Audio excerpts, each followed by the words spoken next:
تحملونها على غیر محمل، تم اس آیت کو پڑھتے ہو اور اس کو جہاں رکھنا ہے وہاں نہیں رکھتے ہو، اس کو جیسے سمجھنا ہے ویسے نہیں سمجھتے ہو. لقد سمعت من رسول اللہ صلی اللہ علیہ وسلم لتأمرن بالمعروف ولتنہن عن المنکر او لیسلط اللہ علیکم شرارکم ثم یدعو خیارکم فلا یستجاب لکم. اور ایک روایت میں ہے لتأمرن بالمعروف ولتنہن عن المنکر والا یعمکم اللہ بالعذاب. تم ضرور نیکی کا حکم دو گے، ضرور برائی سے روکو گے، ورنہ کیا ہوگا کہ اللہ تعالیٰ کا عذاب جب آئے گا تو سب کو لے کر ڈوبے گا. اور ایک حدیث میں ہے تم برابر نیکی کا حکم دو گے، برابر برائی سے روکو گے، اگر ایسا نہ کرو گے تو کیا ہوگا؟ اللہ تبارک تعالیٰ برے لوگوں کو تم پر مسلط کر دے گا، پھر نیک لوگ دعائیں کریں گے، تمہاری دعائیں قبول نہیں. تو اس حدیث کی اس آیت کو دونوں کو ایک جگہ جمع کریں تو بات سمجھ میں آئی. اس کا مطلب کیا نکلا؟ لا يضركم من ضل اهتديتم اذا اهتديتم بانذارهم بدعوتهم. شیخ الاسلام تیمیہ رحمۃ اللہ علیہ نے اس آیت کے پاس لکھا ہے کہ اذا اهتديتم ہدایت پر کب آؤ گے تم؟ جب کہ تمہیں ہدایت مل جائے ان کو نیکی کی طرف بلانے کی، ان کے اندر دعوت کا کام کرنے کی. ہدایت تمہیں مل گئی، دعوت کا کام تم نے کر دیا، اس کے بعد ان کی گمراہی تمہیں نقصان نہیں پہنچے. بات سمجھ میں آئی؟ اب بات سمجھ میں آئی؟ یہ ہے صحابہ کی سمجھ، یہ ہے صحابہ کا منہج، ورنہ ہم گمراہ ہو جائیں گے. کچھ لوگ کہتے دعوت کے معاملے ہی کو لے کر وَلْتَكُمْ مِنْكُمْ أُمَّةٌ يَدْعُونَ إِلَى الْخَيْرِ، تم میں کی ایک جماعت ہونا جی، وہ نیکی کا کام حکم دے گی، برائی سے روکے گی. سب کو دعوت کا کام کرنے کے لیے کہا گیا. تو ایک آیت کو لیا، دوسری آیت کو چھوڑ دیا. اللہ تعالیٰ کہ کنتم خیر امت، تم سب بہترین امت ہو، تم سب کا کام ہے نیکی کا حکم دینا، تم سب کا کام ہے برائی کا حکم دینا. تو بعض آیتوں کو لینا، بعض آیتوں کو چھوڑ دینا. یہ کس کا شیوا تھا؟ یہودیوں کا شیوا تھا. یؤمنون ببعض الکتاب یکفرون ببعض، بعض کو لیتے ہو بعض کو چھوڑ دیتے ہو. یہ یہودیوں کا طریقہ تھا. اس طریقے پر نہیں جانا چاہیے، بلکہ صحابہ کی سمجھ اور پوری آیتوں کو اور پورے حدیث کو لے کر کچھ فیصلے کرنا چاہیے. اس کے بغیر اگر فیصلے کریں گے تو ہم گمراہ ہو جائیں گے. تو اللہ تبارک تعالیٰ سے دعا ہے کہ اللہ تبارک تعالیٰ ہمیں صحیح منہج پر قائم رکھے، صحابہ کے منہج پر قائم رکھے، اور صحیح طور پر قرآن حدیث کو سمجھنے کے اللہ تعالیٰ ہمیں توفیق عطا فرمائے. اور خاص کر خوارج کے منہج سے اللہ تعالیٰ ہمیں بال بچائے، ان کے غلط طریقوں سے بچائے، ان کے غلط کاموں سے اللہ تعالیٰ ہمیں بچائے، ان کے غلط منہج سے اللہ تعالیٰ ہمیں بچائے. بالکل اللہ تبارک تعالیٰ ہمارے درمیان یعنی علم والے ہو، علم والوں کی قدر کرنے کی ہمیں توفیق عطا فرمائے، اور علم کو پھیلانے اور علم کو سکھانے کی ہمیں توفیق عطا فرمائے، علم کو سیکھنے اور دوسروں کو سکھانے کی اللہ تبارک تعالیٰ توفیق عطا فرمائے. اور خاص کر یہ جو سینٹر قائم ہوا ہے اس کے اندر اچھے موضوعات، اچھی باتیں لوگوں تک پہنچانے کی کوشش کی جا رہی ہے. اللہ تعالیٰ اس کو ترقی عطا فرمائے، اور اس طرح کے موضوعات، اس سے بھی اچھے موضوعات عوام تک پہنچانے کی ہمیں توفیق عطا فرمائے. ربنا تقبل منا انک انت السمیع العلیم وتب علینا انک انت التواب الرحیم وآخر دعوانا الحمد للہ رب العالمین. جی دیکھیے یہ بہت بڑی غلطی ہے ہماری، بہت بڑی کمزوری ہے مسلمانوں کی، ایسا نہیں ہونا چاہیے. دیکھیے اللہ کے رسول صلی اللہ علیہ وسلم کے زمانے میں یا اس کے بعد کے زمانے میں جو سلف صالحین کا زمانہ تھا، تابعین اور تبع تابعین کا زمانہ، وہاں دو ہی قسم کے خیالات تھے. یہ خیال کیا تھا؟ یہ خیال یہ تھا کہ لکل بلد رؤیت، جس علاقے میں جو شخص ہوتا تھا وہاں پر چاند دیکھ لیے نماز پڑھ لیے، اور ایک علاقے میں اور ایک. یہ کچھ لوگوں کا خیال تھا. اور کچھ لوگوں کا کیا خیال تھا؟ ایک جگہ کہیں چاند نظر آ جائے تو پورے لوگ مل کر نماز پڑھے. دو ہی خیال تھے. مثلا ایک ملک کے اندر پورے ایک ساتھ نماز پڑھے عید کی، اور ایک خیال کیا کہ اس علاقے میں چاند نظر آیا ہے اس علاقے میں پڑھو، اس علاقے میں چاند نظر نہیں آیا اس علاقے. دو ہی مذہب تھے، دو ہی طریقے تھے. اب ایک تیسرا طریقہ وہ کیا کہ پورے لوگ مکے کی اتباع کرو، مکے میں جب نماز ہو یہاں نماز پڑھ لو. دیکھیے ایک بات، سائنٹیفک طور پر پوری دنیا میں چاند ایک وقت پیدا ہوتا ہے، اس کا پتہ لگایا جا سکتا ہے، لیکن اس کے اوپر ابھی عمل نہیں کیا جا سکتا، کیونکہ امت کے اندر یہ بات پیش کریں گے تو دو کے علاوہ تیسرا فرقہ پیدا ہوگا تو کم سے کم آدمی کو چاہیے کہ اس بات کی کوشش کرے کہ پورے ملک میں ایک عید ہو. اس بات کی کوشش کرنے کی یعنی پورے ملک کو ملا کر ایک ہلال کمیٹی بنا دیا گیا اور ہر جگہ ایک رکن اس کا رکھ دیا گیا, ممبر رکھ دیا گیا ہر علاقے کے اندر, اور تمام سے رپورٹ لی گئی کیا کہیں چاند دیکھا ہے تو ٹھیک ہے سب لوگ عید کر لیے, کیا چاند دیکھا ہے تمام نے رپورٹ دی کہ چاند نہیں دیکھا ہے تو عید نہیں کی. ہر ملک تقریباً اس طریقے سے سب ایک ملک کی ایک عید بن جائے مثلا, تو اس کے بعد پھر 2 ملکوں کو 3 ملکوں کو ایک کیا بولتے اسے ایشیا والے ایک عید, افریقہ, ایسے آہستہ آہستہ اس معاملے کو آگے ہم بڑھا سکتے ہیں. ابھی کہہ دینا کہ مکے والے کو چاند کو دیکھو, فلاں کے دیکھو, یہ سب غلط باتیں, اس سے بچنے کی کوشش کرنا چاہیے. خیر امت کے علماء اس بارے میں بیٹھ کر فیصلہ کریں, خواہ عوام کو الجھا کر رکھ دیا ہے, یہ بہت بڑی غلطی ہو رہی ہے ہمارے سے. ہاں یہی غلطی ہو رہی ہے, یہ بہت بڑی غلطی ہے, اسے نہیں کرنا چاہیے. اور اس میں علماء بیٹھ کر کم سے کم شہر کے اندر فتنہ ہے, بہت بڑا فتنہ ہے, بالکل عوام کو بھڑکا کے رکھ دیا گیا ہے, عوام کے اندر انتشار پھیلایا گیا ہے, یہ فتنہ ہے, اس سے بچنے کی کوشش کریں. اور عوام کو انشاءاللہ علماء کو ہم بھی نصیحت کریں گے, آپ لوگ بھی نصیحت کریں کہ عوام کو لے کر امن کے ساتھ چلیں اور اتفاق کے ساتھ چلیں. جی فتنہ ہے, حقیقت میں فتنہ. جی جی جی جی جی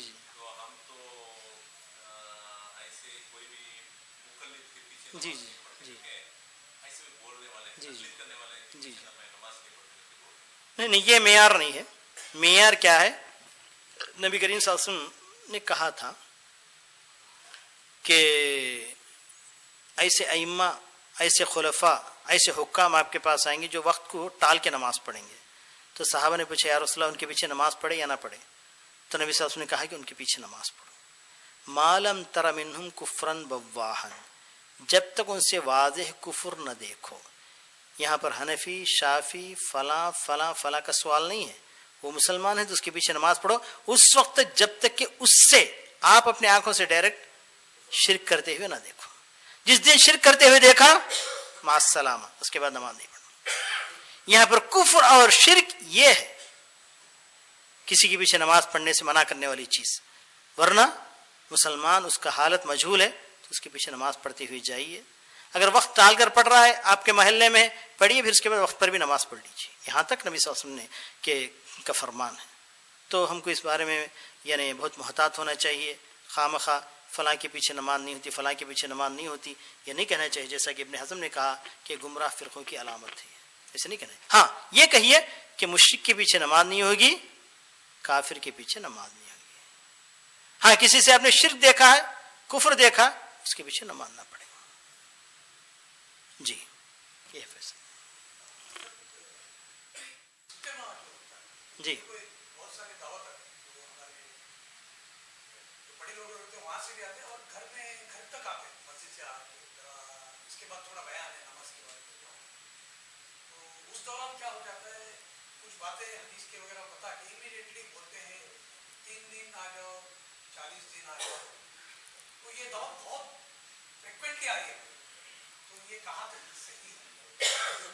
یعنی وہ آپ کی مرضی ہے, وہ آپ کو مجبور تو نہیں کریں گا. ان کا ایک دعوت کا طریقہ ہے, وہ کہاں تک صحیح ہے کہاں تک صحیح نہیں ہے اس کے بارے میں پھر ہے.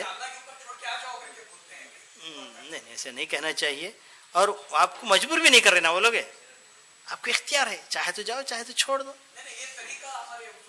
جی جی نہیں اس سے بچنا چاہیے اس لیے کہ لا یکلف اللہ نفسا الا وسعها, اور ہر ایک کا حق, یہی توازن ہے.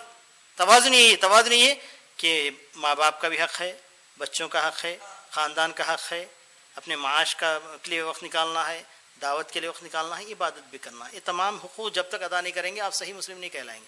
چھوڑ کر اللہ کے نام پر آ جاؤ تو یہ پھر وہ خوارج کا ہی طریقہ ہو گیا. خوارج کا طریقہ ایسا نہیں ہونا چاہیے. جی توازن ہونا چاہیے, توازن ہو جانا چاہیے.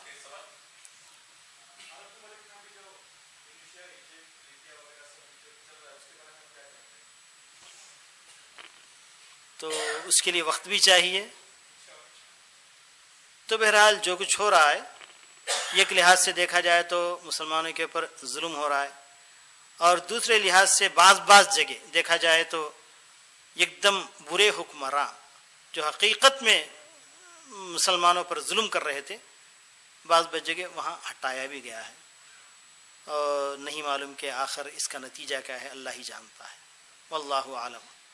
بہرحال مسلمانوں پر جہاں کہیں بھی ظلم ہو، جہاں کہیں بھی اس طرح کا حالات ہو، تو اس بارے میں ہم کو درد رکھنا ہی ہے، اور اللہ تعالیٰ سے ہم دعا کریں گے، اس کے علاوہ کچھ نہیں کر سکتے، ہمارے ہاتھ میں کچھ بھی نہیں ہے، واللہ عالم.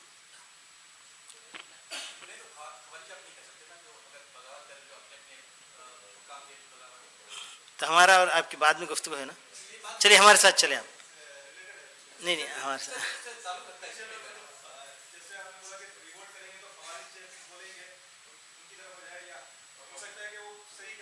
جی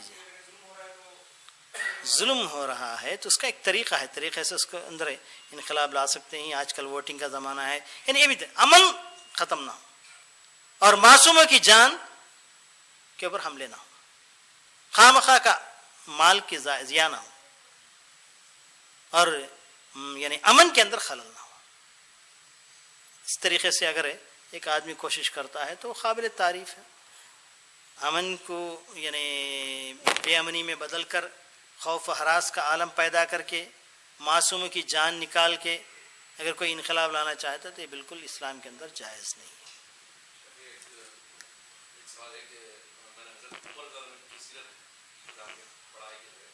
آپ نے بتایا کہ صحابہ کی مدد پر چلنا ہے، تو ان کی خلافت کے دور میں انہوں نے ایک مجموعے میں سوال کیا کہ اگر مجھ سے کچھ غلطی بگاڑ ہو گئی تو آپ کیسا مجھے یہ کریں گے؟ تو صحابی نے جو ہے بتایا کہ جو ہے ہم آپ کو تلوار سے کریں گے.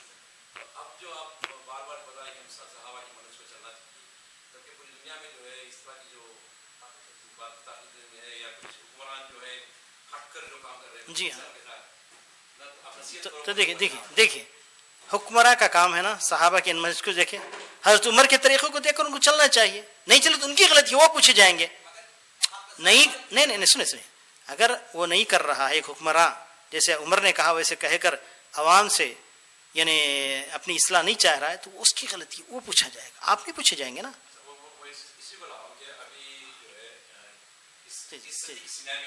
جی اسامہ بن لادن جو کھڑے ہوئے تھے کچھ حکمران کے خلاف، تو آپ ان کو ہم کیا خوارج بنا سکتے ہیں؟ یا کیونکہ آپ نے جو ہے کہا تھا کہ جو ہے ایک شرک یا مشرک کو بھی جو کافر کو کافی نہیں کہہ سکتے، تو آپ اسامہ بن لادن کے بارے میں کیا کہہ سکتے ہیں؟ کیا کافر کو کافر نہیں کہہ سکتے؟ یہ بات بولا ہوں میں. دیکھیے ایسی تہمت ہم کو نہیں لگانا، نہیں ایسی تہمت ہم پر نہیں لگانا. کافر جو اپنے آپ کو کافر ہے اس کو کافر کہنا ہی ہے، نہیں کہو تو آپ کافر ہو جائیں گے.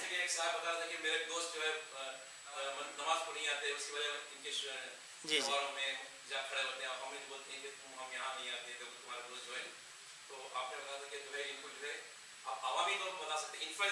ہاں، جو شخص ان کو جا کر کہے کہ اسلام کا حکم ہے کہ بت کے سامنے جا کر ہاتھ جوڑنے والا کافر ہے، بتائیے ان کو. لیکن اس کو تم کافر ہو گئے ہو یہ نہیں کہنا. اچھا، اس بارے میں ایک آخری فیصلہ میں بتا کر جاتا ہوں. تو یعنی حضرت علی سے پوچھا گیا کہ خوارج آخر یہ کیا ہے، بہت اہم مسئلہ ہے، تو خوارج کے بارے میں بھی بات کر جان. تو حضرت علی رضی اللہ عنہ خاموش ہو گئے، خوارج کے بارے میں فیصلہ ہم کیا کریں. حضرت علی رضی اللہ عنہ خاموش ہو گئے. تو کچھ لوگوں نے کہا کہ ان کو کافر ہم کہہ سکتے ہیں. تو کہا وَمِنَ الْكُفْرِ فَرُّ، ارے بھائی کفر سے تو بھاگ کر آئے ہیں، ان کو کافر کیسے کہیں گے آپ؟ کفر ہی سے تو بھاگ کر آئے ہیں، ان کو کافر کیسے کہیں گے؟ تو پھر کچھ لوگوں نے کہا کہ چلو کافر نہیں تو ان لوگوں کو منافق کہیں گے. تو حضرت علی رضی اللہ عنہ نے کہا کہ نہیں، منافقوں کے بارے میں آتا ہے لا یذکرون اللہ الا قلیلا، وہ تو اللہ کو بہت کم یاد کرتے ہیں، یہ تو بہت زیادہ یاد کرتے ہیں، ان کو منافق کیسے کہیں گے؟ یہ بھی نہیں کہہ سکتے. تو پھر کیا کہیں گے؟ تو حضرت علی رضی اللہ عنہ نے کہا اخواننا بغوا علینا، یہ ہمارے بھائی ہیں، ہمارے اوپر انہوں نے